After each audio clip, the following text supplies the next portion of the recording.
ये double column cash book का question है, इसे उतार लीजिए सबसे पहले कॉपी में।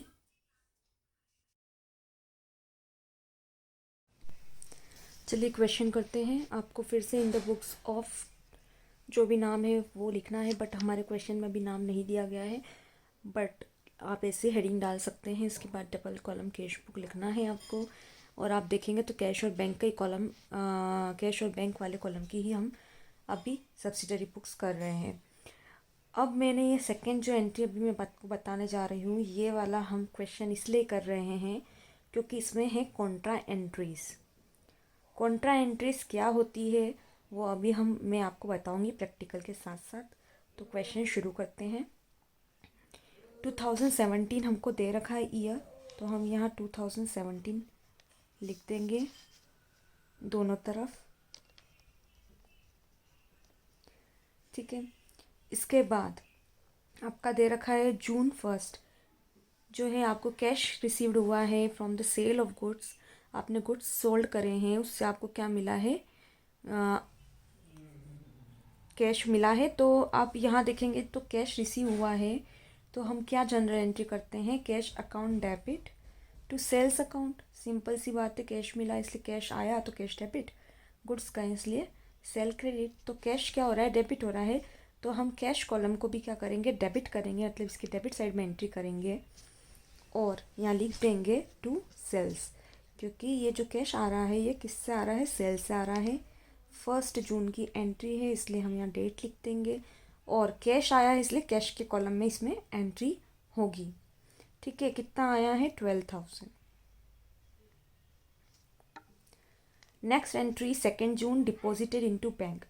बैंक में डिपॉजिट किया, तो ये जो बैंक में डिपॉजिट किया ये एक कॉन्ट्रा एंट्री है। कॉन्ट्रा एंट्री वो होती है जिसके अंदर कैश और बैंक दोनों क्या होते हैं, दोनों अकाउंट खुलते हैं, और कैश अकाउंट या बैंक अकाउंट अगर एक डेबिट होता है तो दूसरा क्रेडिट होता है, और अगर कैश अकाउंट डेबिट हुआ तो बैंक अकाउंट क्रेडिट होगा, और बैंक अकाउंट डेबिट हुआ तो कैश अकाउंट क्रेडिट होगा। तो जिसमें कैश और बैंक दोनों खाते खुलते हैं एक साथ, उस टाइप की एंट्री को हम बोलते हैं कॉन्ट्रा एंट्री। तो मैं अभी अगर आपको बताऊं तो डिपॉजिटेड इनटू बैंक में हम क्या जनरल एंट्री करते हैं, बैंक अकाउंट डेबिट करते हैं, क्योंकि बैंक में क्या गया, आपके बैंक खाते में पैसा गया, तो बैंक खाते में पैसा आया इसलिए बैंक अकाउंट डेबिट हो जाता है। ठीक है, टू, और आपके पास क्या था, कैश था बिजनेस में जो चले गया, क्योंकि वो बैंक अकाउंट में चले गया तो आपके बिजनेस से कैश तो कम हो गया, इसलिए कैश क्या हो जाता है, क्रेडिट हो जाता है। तो इस टाइप की जो एंट्री होती है इसको हम कॉन्ट्रा एंट्री बोलते हैं। इस टाइप में कई बार ऐसा होता है कि कैश अकाउंट भी डेबिट होता है और बैंक अकाउंट क्रेडिट होता है।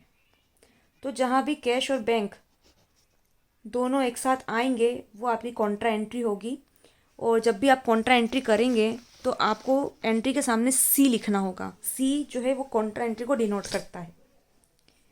तो डिपॉजिटेड इनटू बैंक, तो आपने देखा बैंक डेबिट हुई है, तो बैंक कॉलम को हम क्या करेंगे, अब की बार डेबिट करेंगे, तो बैंक कॉलम के डेबिट साइड एंट्री करेंगे टू कैश, मतलब बैंक जो है उसमें जो है क्या आया है, कैश आया है, और कितना था डिपॉजिट किया हमने बैंक में, 10,000, तो बैंक के कॉलम में ही आपको एंट्री करना है 10,000। ठीक है, और यहाँ हम डेट डाल देंगे 2 जून। ठीक है, लेकिन अब देख लीजिए हमने बैंक के कॉलम को तो डेबिट किया, बैंक के कॉलम को हमने डेबिट किया है और टू कैश लिख दिया है, बट हमारे पास जो कैश बुक है उसमें सिर्फ बैंक का कॉलम नहीं है, उसमें कैश का कॉलम भी है। ठीक है, तो इस बार हम कैश के कॉलम की भी एंट्री करेंगे, तो यहाँ कैश क्रेडिट हो रहा है, तो हम कैश कॉलम को क्या करेंगे, क्रेडिट करेंगे। ठीक है, कैश कॉलम को क्रेडिट साइड में एंट्री करेंगे, और यहाँ क्या लिखेंगे, बाय बैंक। ठीक है, और डेट सेम है तो सेम डेट डालेंगे 2 जून। अमाउंट भी सेम है, बट अब की बार हमने कैश के हिसाब से करा है, कैश को क्रेडिट करा, तो कैश के अंदर अमाउंट लिखेंगे, कितना था, 10,000। ठीक है, और ये कॉन्ट्रा एंट्री है इसलिए जो लेजर फोलियो है आप इस कॉलम को यूज़ करके यहाँ पे क्या लिख देंगे, सी लिख देंगे, और इधर सामने भी आप क्या लिख देंगे, सी।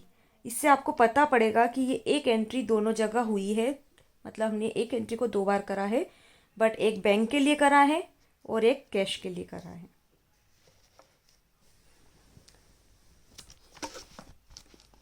चलिए नेक्स्ट देखते हैं। तो 3 जून में है paid to Ram in cash. Cash में आपने पे करा है राम को, मतलब आपका क्या हो रहा है, कैश जा रहा है और राम के पास जा रहा है, तो राम क्या हो जाएगा, डेबिट हो जाएगा। तो राम डेबिट टू कैश। तो कैश कॉलम को हम क्या करेंगे, अब की बार क्रेडिट करेंगे, ठीक है, क्योंकि कैश जा रहा है। और जनरल एंट्री करके आप देख लीजिएगा, जनरल एंट्री से आपको और अच्छे से आ जाएगा। बाय राम लिख देंगे और यहाँ हम जो डेट है ट्रांजैक्शन की वो डाल देंगे, ठीक है। कितना दिया कैश राम को, हमने 960 rupees. Next, check receive from Gopal and deposited into bank. आप देखेंगे तो डेट सेम है, मतलब आपको चेक मिला है गोपाल से और आपने उसको हाथों हाथ बैंक में जमा कर दिया है। याद रखिएगा, अगर डेट अलग होती तो हम एंट्री भी अलग अलग करते, क्योंकि जब चेक रिसीव होता है तो हम उसको 2 तरीके से मान सकते हैं, या तो उसको हम कैश मान के चल सकते हैं या चेक इन हैंड मान के चल सकते हैं, जब खासकर उसको बैंक में जमा नहीं किया गया हो या बाद में बैंक में जमा किया गया हो। बट यहाँ साफ साफ दिख रहा है कि आपने 5 जून को ही बैंक में जो है कैश को चेक को डिपॉजिट कर दिया है, तो बैंक के अंदर क्या हो गया, पैसे आए, ये हम मान के चलेंगे। इसलिए बैंक कॉलम को हम क्या करेंगे, डेबिट करेंगे, ठीक है। तो बैंक कॉलम के डेबिट साइड में एंट्री करेंगे 2। ये चेक जो बैंक में चेक लगा वो किसका था, गोपाल का था, तो bank account debit to Gopal, क्योंकि हमको चेक मिला था गोपाल से। और बैंक में पैसा कितना आया इस चेक से, 1920 रुपीज़, ठीक है। अब चाहे तो डैश कर दीजिए, नहीं करेंगे तो भी कोई दिक्कत नहीं है। यहाँ लिख देंगे हम डेट क्या है, 5 जून। नेक्स्ट एंट्री देखते हैं, पेड वेजेस पे करे हैं 800 rupees. Again there is no mention of cheque और cash, so we will consider it as cash transaction. तो कैश जा रहा है अगेन, और कैश जब भी जाता है तो क्या होता है, क्रेडिट होता है। तो अगेन हम क्या करते हैं, क्रेडिट साइड में एंट्री करेंगे, कैश को क्रेडिट साइड में एंट्री करेंगे, तो कैश के क्रेडिट साइड में एंट्री करेंगे क्यों, कैश गया बाय वेजेस के कारण। और कैश के कॉलम में फिर एंट्री करेंगे हम 800 रुपीज़, ठीक है। अब यहाँ डेट डाल देंगे, कौन सी डेट है, 6 जून है। नेक्स्ट ट्रांजेक्शन देखते हैं, पेड आकाश बाय चेक। आकाश को पे करा है चेक से, तो आकाश जो है रिसीवर है, तो आकाश अकाउंट क्या हुआ, डेबिट हुआ। और क्योंकि चेक से पे करा है मतलब आपके बैंक अकाउंट से पैसा गया है, इसलिए बैंक अकाउंट क्या हुआ, क्रेडिट हुआ। तो बैंक इस बार हम क्या करेंगे, क्रेडिट साइड में एंट्री करेंगे बैंक कॉलम के, और यहाँ लिख देंगे बाय आकाश, क्योंकि आकाश कौन है, रिसीवर है, ठीक है। और इस बार बैंक से पैसा जा रहा है, कितना जा रहा है, 3900। यहाँ हम डेट डाल देंगे 15 जून। याद रखिएगा, सबसे पहले आपको क्वेश्चन जो है वो उतारना है कॉपी में, और वो क्वेश्चन उतारने के बाद आपको सॉल्यूशन का वीडियो देखना है। अगर आप बिना क्वेश्चन उतारे सॉल्यूशन का वीडियो देखेंगे तो आपको कुछ समझ नहीं पड़ेगा। आप पहले कॉपी में क्वेश्चन उतारिए, उसके बाद उस क्वेश्चन को साथ साथ देखते जाइए जब मैं वो क्वेश्चन बोलती हूँ तब। और अगर आपको जनरल एंट्री से ज़्यादा अच्छा से समझ पड़ता है तो आप साथ में जनरल एंट्री भी करते जाइए। जनरल एंट्री भी मैं बोलती जा रही हूँ, तो मैं जब बोल रही हूँ तो आप उसको हाथों हाथ उतार सकते हैं, जनरल एंट्री को भी।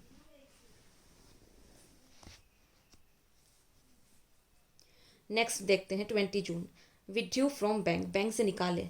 तो बैंक से क्या निकाला है आपने, ऑब्वियसली कैश निकाला है, तो फिर ये कॉन्ट्रा एंट्री आ गई है अब, क्योंकि जब बैंक से आप कैश निकाल रहे हैं तो आपके बिजनेस में तो कैश बढ़ रहा है, तो कैश डेबिट हो जाएगा। तो कैश अकाउंट क्या हुआ, डेबिट हुआ जनरल एंट्री में, ठीक है। बट बिजनेस से क्या गया, बिजनेस का बैंक बैलेंस कम हो गया, इसलिए बैंक अकाउंट क्या हो जाएगा, क्रेडिट हो जाएगा। तो यहाँ अगेन क्या हो रहा है, कैश अकाउंट डेबिट हो रहा है और बैंक अकाउंट क्रेडिट हो रहा है। ये जो केस मैंने बताया था अभी आपको, कैश अकाउंट डेबिट हो रहा है और बैंक अकाउंट क्रेडिट हो रहा है, ये केस हो रहा है फिर से। तो अब हम क्या करेंगे, पहले कैश के कॉलम के लिए एंट्री करेंगे, उसके बाद बैंक के कॉलम के लिए एंट्री करेंगे। तो अगेन हम दोनों 2 बार एंट्री करेंगे और इसको हम कॉन्ट्रा एंट्री बोलते हैं। तो कैश डेबिट करते हैं पहले, तो कैश कॉलम क्या हो रहा है, डेबिट हो रहा है टू बैंक, ठीक है। और यहाँ पे बैंक कॉलम क्या हो रहा है, क्रेडिट हो रहा है बाय कैश। ठीक है, अब डेट डाल देंगे और इसके सामने पहले आप सी लिख दीजिए क्योंकि ये कॉन्ट्रा एंट्री है, तो मैं दोनों तरफ सी लिख दूंगी। इसके बाद हम क्या कर देंगे, अमाउंट डाल देंगे। याद रखिएगा अमाउंट उसी कॉलम में डलेगा जिसको आप डेबिट या क्रेडिट कर रहे हैं। तो यहाँ हम कैश को क्या कर रहे थे, डेबिट कर रहे थे, तो अमाउंट कैश के कॉलम में डलेगा। कितना अमाउंट है, 3000 रुपीज़। ठीक है, सिमिलरली यहाँ हमने बैंक को क्रेडिट करा था, तो बैंक के कॉलम में क्या होगा, आपकी बार अमाउंट डलेगा 3000।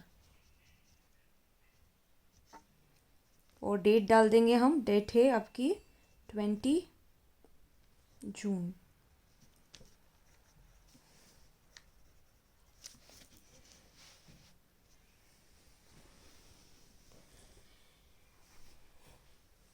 ठीक है, ये करा हमने एंट्रीज को। अब नेक्स्ट एंट्री देखते हैं 21 जून की। गुड्स परचेस्ड फॉर कैश, माल ख़रीदा आपने, रोकड़ी माल ख़रीदा है 700 रुपीज़ का। तो अगेन अगर आप माल खरीद रहे हैं तो कैश जा रहा है। ठीक है, और क्यों जा रहा है, क्योंकि आप परचेज कर रहे हैं। तो purchase account debit to cash. तो हम कैश कॉलम को फिर क्या करेंगे, क्रेडिट करेंगे। कैश कॉलम को क्रेडिट करेंगे बाय परचेज। ठीक है, ये कब की एंट्री हमारी, 21 जून की। और हमने कितने का ख़रीदा है, 700 का। कैश में ख़रीदा है इसलिए कैश के कॉलम में एंट्री होगी। इसके बाद आपका है 22 जून, कैश सेल दे रखा है, आपने सेल करा है कैश में। ऑब्वियसली जब आप सेल कर रहे हैं तो पैसा आ रहा है, कैश आ रहा है, तो कैश अकाउंट क्या हुआ, डेबिट हुआ टू सेल्स अकाउंट। तो कैश कॉलम डेबिट हो रही है इसलिए इस बार डेबिट साइड में एंट्री करेंगे, कैश को डेबिट करेंगे टू सेल्स, क्योंकि कैश कैसा आया, सेल करने से आया है। ठीक है, और कैश आ रहा है इसलिए कैश के कॉलम में एंट्री होगी। कितना कैश सेल हुआ आपका, 1000 का। ठीक है, और डेट डाल देंगे, कौन सी डेट को आपने सेल करी है, 22 जून को।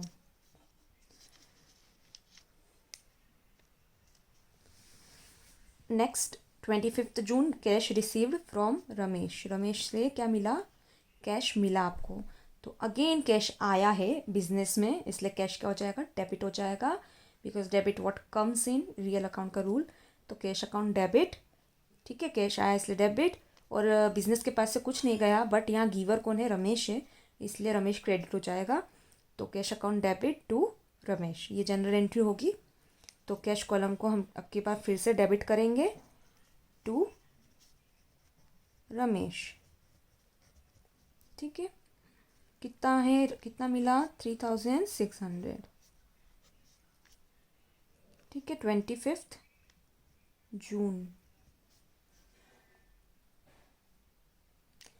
फिर 30 June, deposited into bank. Same entry आ गई है, हमने पहले भी करी थी कॉन्ट्रा एंट्री, यहाँ पे वैसे ही एंट्री आ गई है। बैंक में डिपॉजिट करा तो बैंक अकाउंट में बैलेंस बढ़ गया आपके बिजनेस के, इसलिए बैंक अकाउंट डेबिट हो जाएगा। बट आपका कैश बैलेंस कम हो गया इसलिए कैश अकाउंट क्रेडिट हो जाएगा। तो बैंक डेबिट टू कैश, ये जनरल एंट्री होगी। तो दोनों तरफ आ रहा है, कैश भी आ रहा है, बैंक भी आ रहा है, इसलिए कॉन्ट्रा एंट्री हुई है। और हम दोनों कॉलम में फिर एंट्री करेंगे।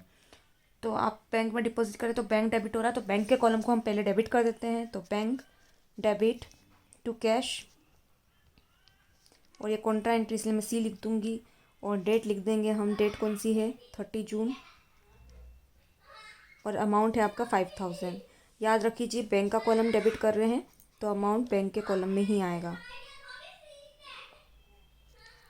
ठीक है, अब bank account debit to cash कर दिया, अब कैश क्रेडिट करा तो अब कैश को भी क्रेडिट कर ही देते हैं। तो कैश कॉलम को क्रेडिट करते हैं बाय बैंक। ठीक है, ये भी कॉन्ट्रा एंट्री है इसलिए सामने सी लिखेंगे। सेम डेट आ जाएगी 30 जून वाली, और अमाउंट 5000 है। कैश को डेबिट करा इसलिए अब की बार अमाउंट कहाँ आएगा, कैश कॉलम में। ठीक है, नेक्स्ट करते हैं, लास्ट एंट्री बची है 30 June, rent paid by cheque. Rent pay करिए चेक द्वारा, मतलब बैंक से जा रहा है, तो बैंक कॉलम क्या हो जाएगी, अब की बार क्रेडिट हो जाएगी। ठीक है, तो रेंट पे करिए, रेंट क्या है, खर्चा है। क्योंकि पे कर रहे हैं आप, मतलब खर्चा है, तो वो जितने भी खर्चे होते हैं वो क्या होते हैं, वो हमेशा डेबिट होते हैं। मैंने आपको पहले ही बताया था, all the expenses are debited, nominal account का रूल है। तो रेंट अकाउंट क्या हो जाएगा, डेबिट हो जाएगा। खर्चे उनके नाम से आते हैं हमेशा, इसलिए रेंट रेंट के नाम से ही आएगा। तो रेंट एक खर्चा है, इसलिए डेबिट हो जाएगा। तो rent account debit to bank account. क्यों? क्योंकि अब की बार चेक दिया गया है, इसलिए टू कैश नहीं लिखेंगे, हम टू बैंक लिखेंगे। बैंक में से पैसा जा रहा है। ठीक है, ये जनरल एंट्री थी उसकी। अब हम करते हैं, तो बैंक क्रेडिट हो रही है, इसलिए बैंक कॉलम को क्रेडिट करेंगे बाय रेंट अकाउंट। आप चाहे तो अकाउंट लिख सकते हैं 30 जून। और यहाँ पे कितनी रेंट पे करी आपने, 1000। तो बैंक से जा रहा है पैसा, इसलिए बैंक कॉलम में हम लिखेंगे। ठीक है, यह सारी एंट्रीज हो गई है। बस अब आपको क्या करना है, आपको यहाँ ये वाला कैश का कॉलम, ये कैश का कॉलम है, इसको क्या करना है, टोटल करना है। ये बैंक का कॉलम है, इसको टोटल करना है। फिर ये कैश का कॉलम है, अगेन इसको वापस टोटल करना है। और ये बैंक का है, इसको भी टोटल करना है। इस हिसाब से आपके पास कैश और बैंक कॉलम दोनों के डेबिट के टोटल आ जाएंगे, और यहाँ कैश और बैंक के दोनों के क्रेडिट साइड के टोटल आ जाएंगे। फिर दोनों को क्या करेंगे, हम माइनस करेंगे और बैलेंस निकालेंगे। तो चलिए करते हैं। तो आप जब टोटल करेंगे तो मैं आपको टोटल बता दूं पहले। तो हम पहले कैश का टोटल करते हैं, डेबिट साइड का। ठीक है, इसको रफ वर्क में बता रही हूँ। अब आपको पहले रफ वर्क देख लीजिए।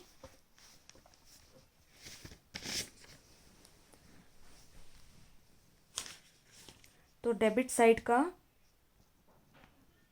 आप जब टोटल करेंगे, कैश कॉलम,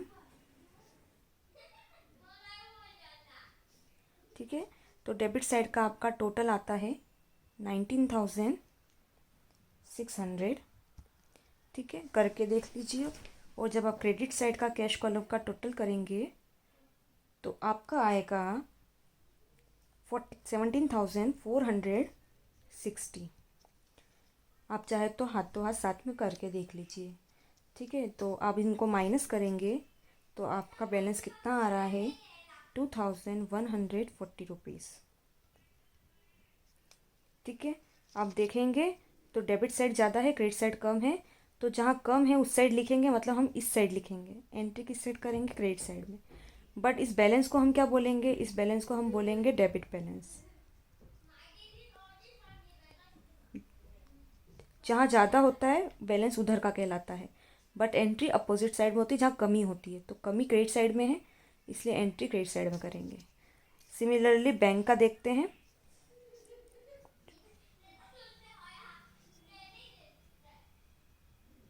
तो बैंक कॉलम में आप डेबिट साइड में देखेंगे अगर, तो 17,920, 1 मिनट, 10, 15, सॉरी 16,920। ठीक है, 16,920 हो रहे हैं। और क्रेडिट साइड में अगर आप देखेंगे तो 3 3 6 7,900 हो रहे हैं। ठीक है, ये क्रेडिट साइड का आ रहा है, ये डेबिट साइड का आ रहा है। माइनस करने पे आपका बैलेंस जो बचेगा वो बचेगा 9,020। और आप देखेंगे तो इस बार क्रेडिट साइड में कमी है, तो हम एंट्री क्रेडिट साइड में लिखेंगे। बट डेबिट साइड का ज़्यादा है, इसको क्या बोलेंगे, इसलिए हम डेबिट बैलेंस। ये रफ वर्क करके दिखाया था मैंने आपको। अब हम यहाँ पे करके देखते हैं एंट्रीज में।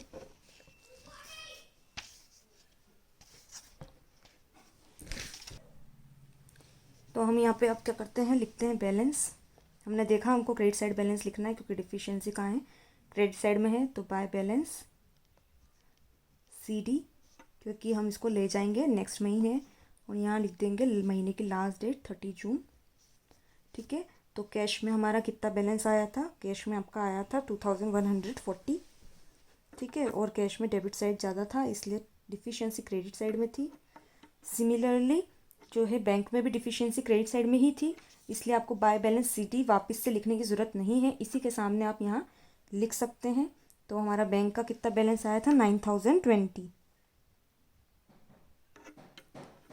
ठीक है, ये हमने बैलेंस लिख दिया। अब इसके बाद हम क्या कर देंगे, टोटल कर देंगे। ऊपर सिंगल लाइन, नीचे डबल लाइन, और यहाँ भी ऊपर सिंगल लाइन इसी के सामने, और नीचे डबल लाइन। ठीक है, याद रखिए अब अपना जो सबसे ज़्यादा टोटल था वही टोटल आएगा, क्योंकि आप बैलेंस मिला के भी कैलकुलेट करेंगे तो उतना ही टोटल आएगा। तो यहाँ टोटल उतना ही आएगा 19,600।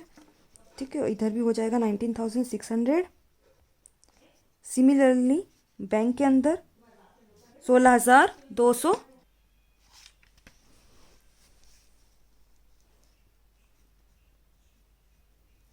16,920, 16,920। ठीक है, अब ट्रांसफ़र कर दीजिए बैलेंस क्रेडिट साइड में।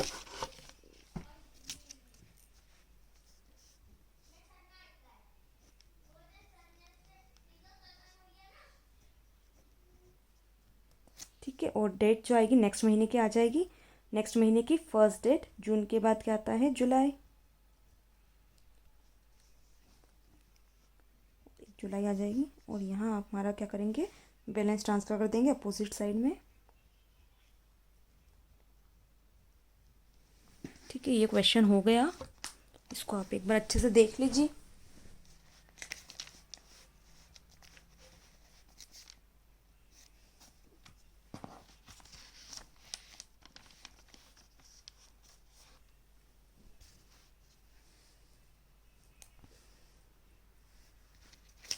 ये लास्ट की जो एंट्री करी वो